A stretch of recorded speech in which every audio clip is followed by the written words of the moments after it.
One of my favorite questions is, how often should I do an on-site inspection when I have a tenant in the property? I'm going to just stage this in a totally different way.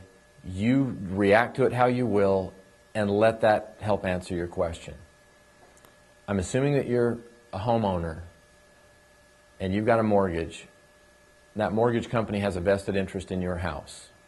How many times a year would you be comfortable having a representative of the mortgage company come by, go through your house, and make sure you're not trashing the place, that you're keeping it in shape, which is all an obligation you have under the mortgage?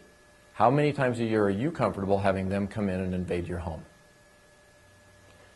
When I ask investors that, I can almost feel the hackles coming up on the back of their neck, and they're like, they're not coming into my home. Okay? Tenants are wired the same way you are. They have a contract. They bought the right to quiet enjoyment of that property.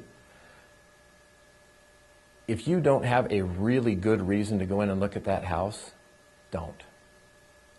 Your very best tenants that pay on time and take care of business and have great jobs and care for their family are the ones that are going to be the most put out and offended and bothered by the fact that you invaded their privacy. Be very, very careful about that. The tenants that don't care if you come in twice a month are maybe not the tenants that, that you wanted in the house in the first place. I would be very careful about inspections. One thing that we've done to accommodate that is we actually do a preventative maintenance walkthrough, which I can sell as a benefit to the tenant. We're going to replace some air filters. We're going to come in and make sure the house is running right. I can pitch that as a benefit to the tenant. And they really do get some value out of knowing that somebody's coming in and actually cares about the home. It also gives me that chance to have eyes on the property, but I have to couch that in a win-win for the tenant, or it's going to be a problem. Also be aware, in various states, you're going to have a legal limit on the number of times you can go into that property. Arizona, we've got 2 shots a year.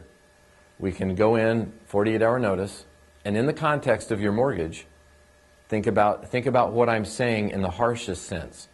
I can send a 48-hour notice to you as a tenant. I can force you to let me inspect the home. I can come into the home even if you don't have, even if you're not there, you don't show up for the appointment. I can be there with a locksmith, and by gosh, I'm going to come in and look at your home. And the state allows me to do that twice a year. Not a really good relationship.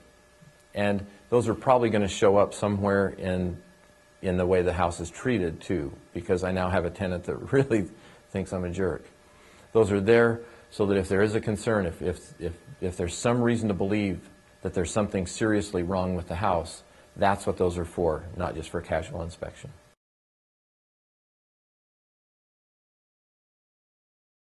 Same thing, just be respectful and careful.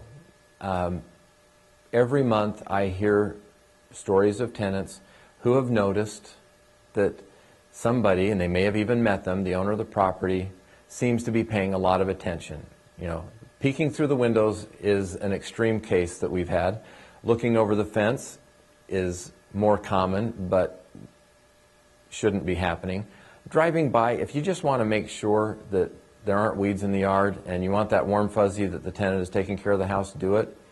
I'm going to suggest that there's not a lot of benefit, there's not a lot of recourse, and you're going to create a lot of heartache for yourself if you don't like what you see. I can't evict somebody because they're not treating the house the way you want it to be treated. I can't force them to park their car in the garage.